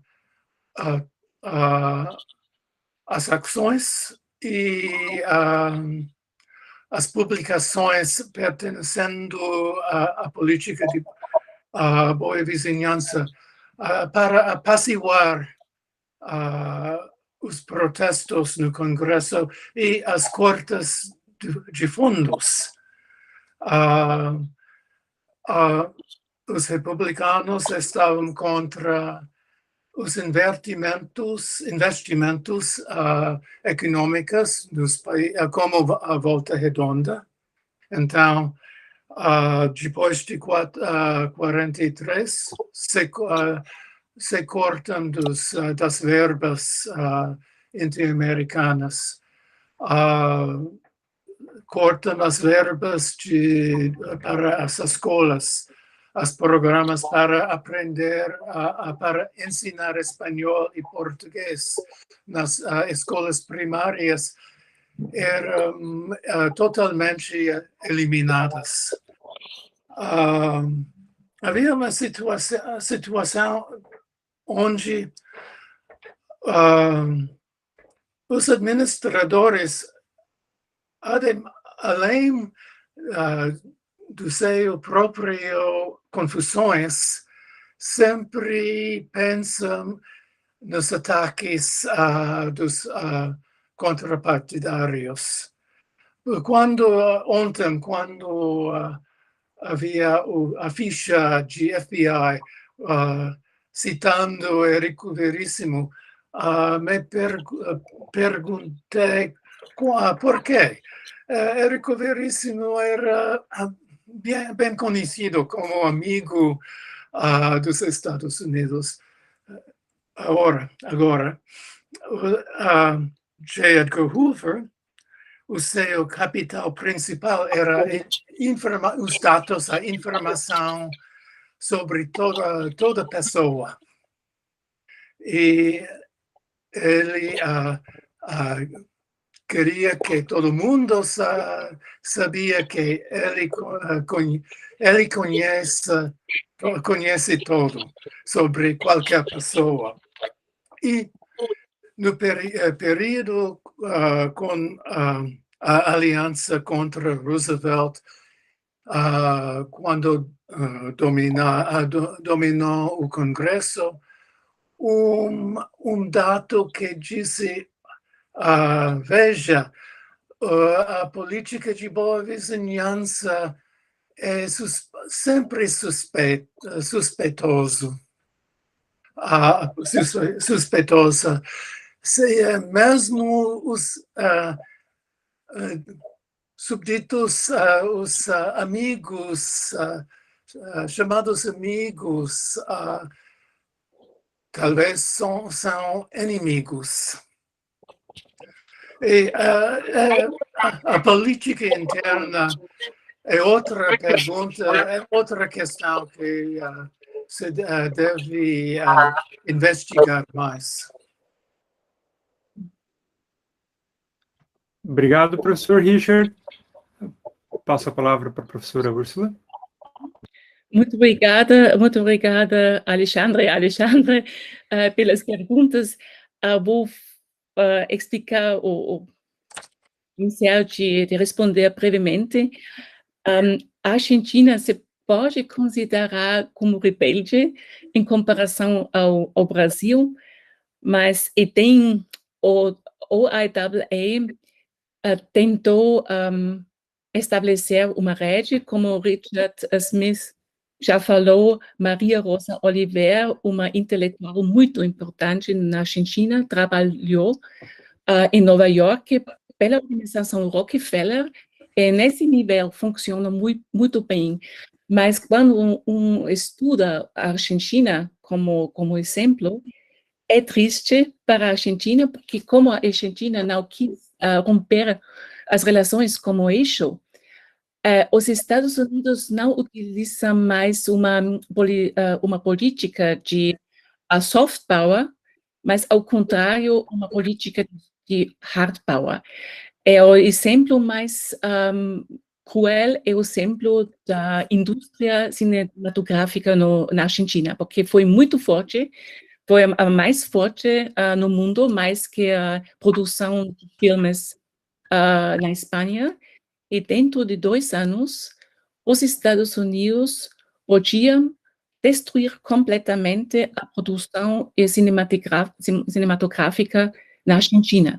Porque, primeiro, os agentes do OAA sabiam muito bem em que cinemas que tipo de filme foi mostrado. Então, todos os filmes da UFA, os filmes alemães, ou filmes do eixo, então, quando esses cinemas mostravam esses filmes, os agentes de Rockefeller vieram e disseram: quando vocês não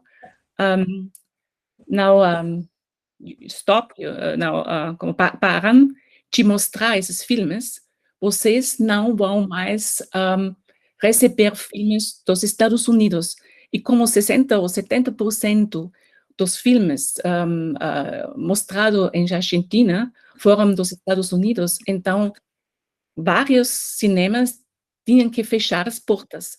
E também a Argentina não produzia os filmes, o material para produzir filmes. Então, dentro de um ano, não podia mais. E isso é uma mostra muito clara que a soft power policy não funcionou na Argentina. Também, como Perón foi parte desse grupo de militares a partir de junho de 43, para os americanos, ele foi um inimigo enorme, com seu discurso nacional, a soberania da Argentina. Eu escrevi um livro sobre o austríaco. Esse livro saiu 3 meses atrás. Esse austríaco foi um judeu, um produtor de armas austríaco, que foi para a Argentina, para o exílio, e ele tentou estabelecer uma fábrica de armas na Argentina. E para os Estados Unidos foi tão terrível a ideia. Também um judeu austríaco, que é uma pessoa nesse país autoritário, anti-americano, estabelece uma fábrica de armas, que os Estados Unidos pressionaram tanto o governo dos militares com Perón, que esse pobre austríaco judeu foi impressionado, foi mandado para a prisão como nazi. E depois da Segunda Guerra Mundial, claro, foi liberado. Então, com a outra pergunta, eu acho que o interessante, para mim, Vargas é uma pessoa muito interessante de estudar. E acho também que essa imagem de Vargas como ditador foi completamente diferente dos ditadores como Hitler ou Mussolini. Porque tem esse livro para crianças, né? O sorriso do presidente. Então, essa forma de mostrar Vargas como homem de cultura, da pesquisa, inteligente, não como esses militares prussianos, como Hitler, com olhos de ferro. Eu acho que é uma imagem de um líder, de um povo completamente diferente. Talvez para os americanos ajudaram a formar essa imagem.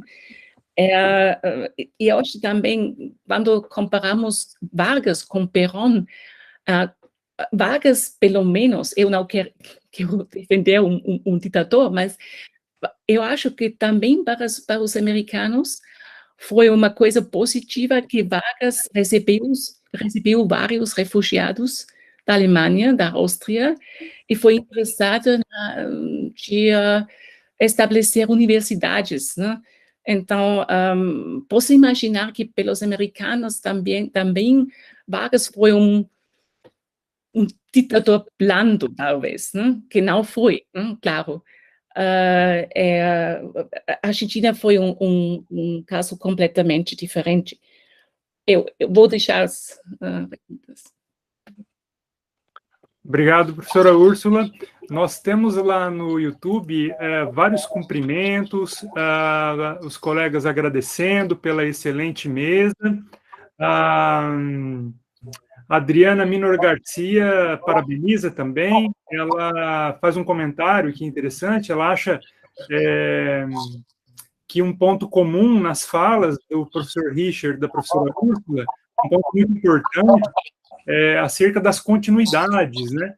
Ela diz que, seja em relação à origem da política de boa vizinhança no século XIX, como o professor Richard apontou, ou a estrutura do UFSC, né, que continua no pós-guerra. Maria Gatti.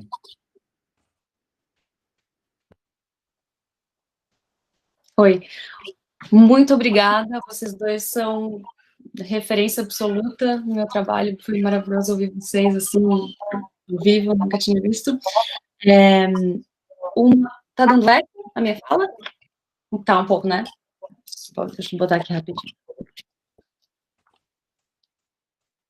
Uma das minhas questões tem a ver com esse comentário do YouTube já, sobre a periodização, que vocês dois focaram, né, observaram uma longa duração da boa vizinhança, e, enfim, era fascinante pensar nessa periodização, mas claro que a boa vizinhança, ela é especial, né, é um momento ali que eu queria, talvez, ouvir de vocês o que vocês acham que vem e culmina ali, ou o que emana depois no legado, como a professora Ursula falou.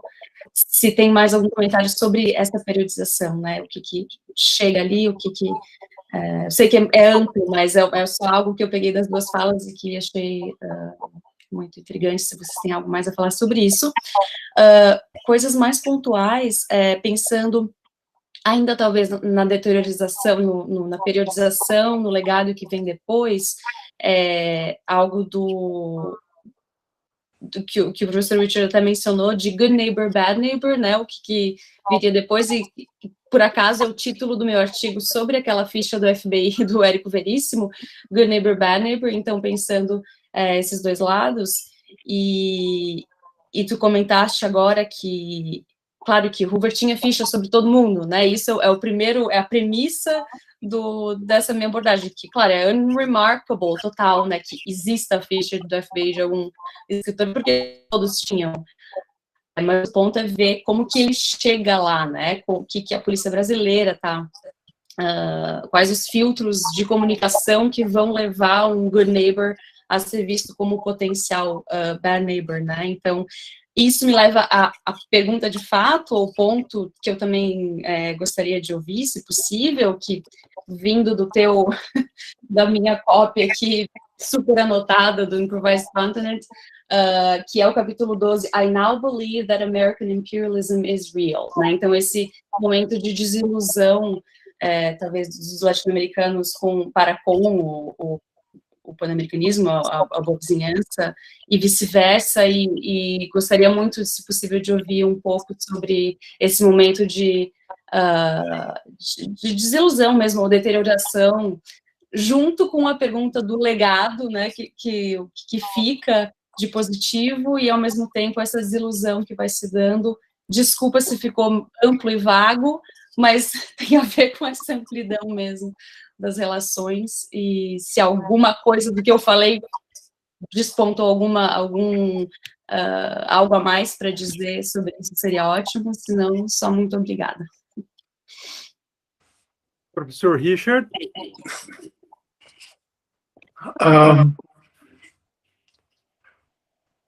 Como responder?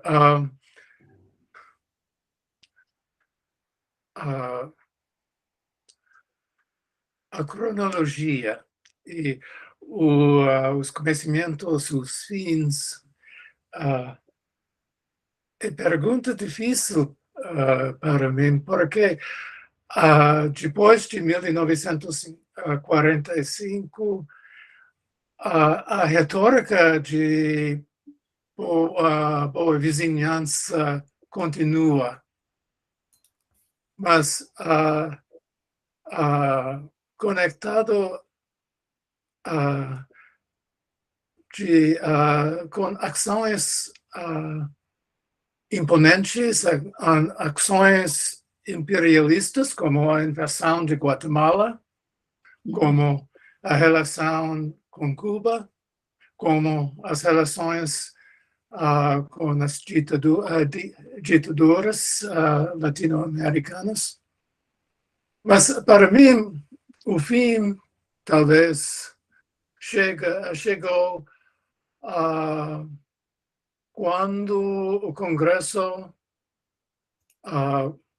passou a nova lei controlando a imigração em 1965.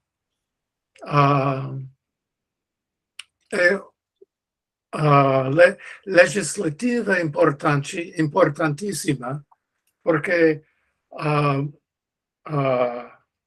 mudou e continua a mudar a demográfica dos Estados Unidos, porque deixar entrar os imigrantes asiáticos. Mas para conseguir os votos em prol da legislação, fecha e controlar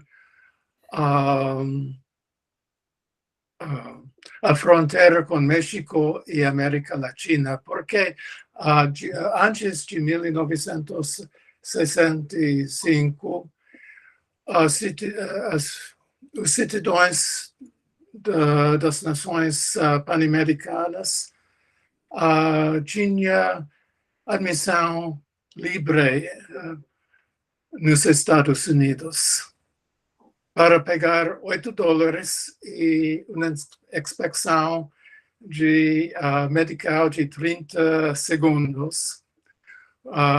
Podiam entrar e achar trabalho e ficar. Mas depois, depois de 65, introduziu, como se diz em inglês mesmo, vistos para entrar para México, somente 100,000 imigrantes por ano, quando cada ano 2 milhões mexicanos entrar e deixar os Estados Unidos, atravessar a fronteira. Isso, simbolicamente, é fechar as fronteiras aos vizinhos, é terminar a política de boa vizinhança, porque os vizinhos se tornam forasteiros ou estrangeiros diversos. E Ursula? Eu tento responder. Eu acho que quando uno estuda a era do New Deal, os Estados Unidos, é para mim uma era fascinante nos anos 30, 40, porque pela primeira vez o Estado federal dos Estados Unidos investiu na cultura, nos artistas, integrou artistas, produções culturais, e também tinha debates sobre uma utopia social nos Estados Unidos, de renovar a sociedade, de deixar à parte esse materialismo, liberalismo. E tinha muita energia positiva. Por exemplo, alguns antropólogos americanos, norte-americanos, viajaram para México, foram fascinados da vida dos indígenas, né? Que também essa forma de viver uma comunidade com propriedade comum, e também esse espírito do New Deal foi introduzido nessa política cultural para a América Latina através da organização Rockefeller. Quando eu trabalho sobre Office of Inter-American Affairs, eu também acho que foi tanta energia, tanto dinheiro investido, e com a Guerra Fria tudo acabou. Porque também essas pessoas no State Department, do Departamento de Estado, que também empregados que falaram português, que falaram espanhol, né? Depois do fim da Segunda Guerra, eles às vezes perderam seu trabalho porque essa ideia do anticomunismo, tudo que foi um sistema social, economia social, foi comunista. E eu acho que, para mim, até hoje, claro, tinha uma forma de americanização, mas também todas essas, como Richard disse, todas essas atividades de intercâmbio, nas diferentes níveis, eu acho, para mim é chocante de ver que essas oportunidades foram destruídas depois da Segunda Guerra Mundial. E quando fala de novo de the Green New Deal, de Joe Biden, o interessante para mim de ver é que tem vários programas agora de proteger a natureza, tudo isso, mas para mim o que falta é esse aspecto cultural, científico, também de uma renovação depois dos anos de Trump, de também defender formas de cultura de um nível federal. E para mim é muito difícil responder a essa pergunta muito importante, porque eu acho que esses anos durante a guerra foram também muito produtivos. E depois, todo esse conhecimento construído ou aprendido se perdeu completamente. A política de boa vizinhança era convite para o mundo, para entrar os Estados Unidos, para colaborar, mas, sobretudo, para os cidadãos dos Estados Unidos para aprender, para crescer, para colaborar, para ver os estrangeiros como concidadãos. E tudo fechou. Embora isso nem sempre funcionasse, esse é um dos aspectos mais fascinantes para mim na política de boa vizinhança, né? Meio que uma estrada de mão dupla, ainda que uma seja mais larga do que a outra, essas trocas são absolutamente fascinantes. E, de fato, o que a gente tem nas décadas seguintes, né, deixa a gente a lamentar, né? Quanto à perda, né, e de todos os ganhos que foram obtidos com essas ações, esses projetos, esses esforços durante a Segunda Guerra Mundial. Nós já estamos bem próximos do nosso teto. Eu não gostaria de encerrar, porque é um prazer imenso ouvir vocês. Eu gostaria de ficar aqui por mais muitas horas.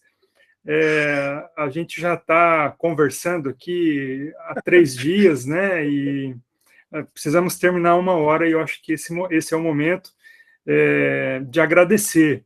Eu vou abrir a fala para todos os colegas que quiserem deixar alguma palavra, algum comentário, né? Quiser falar um pouquinho ao final aqui.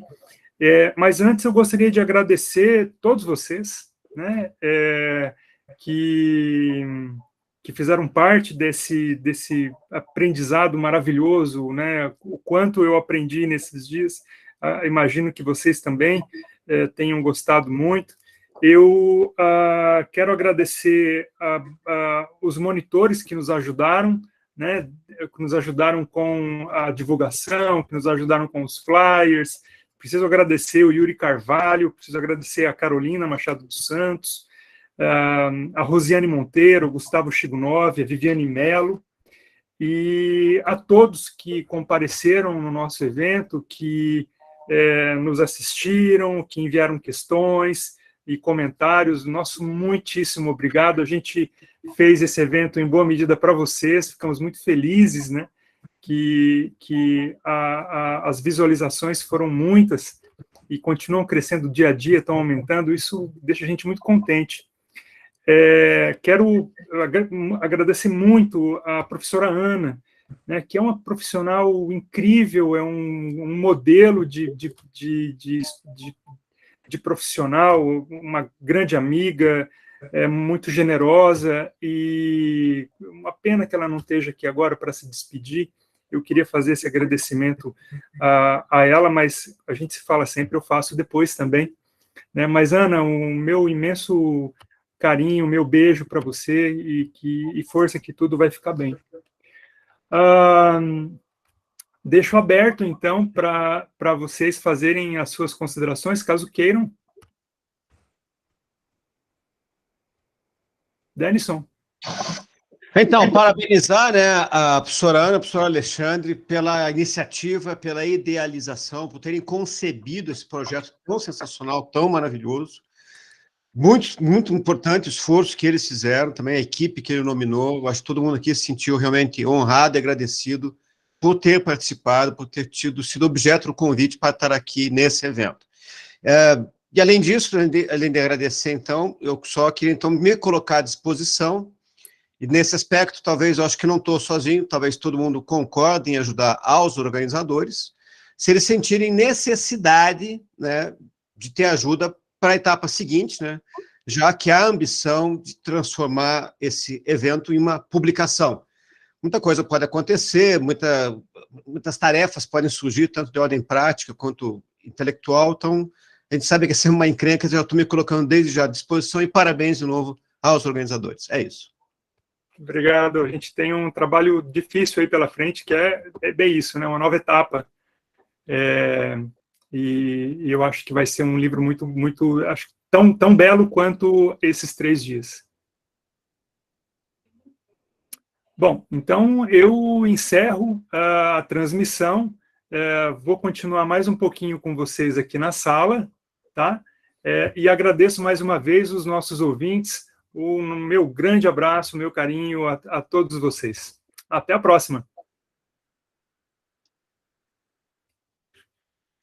Então, eu vou precisar me retirar aqui por conta de contingências familiares.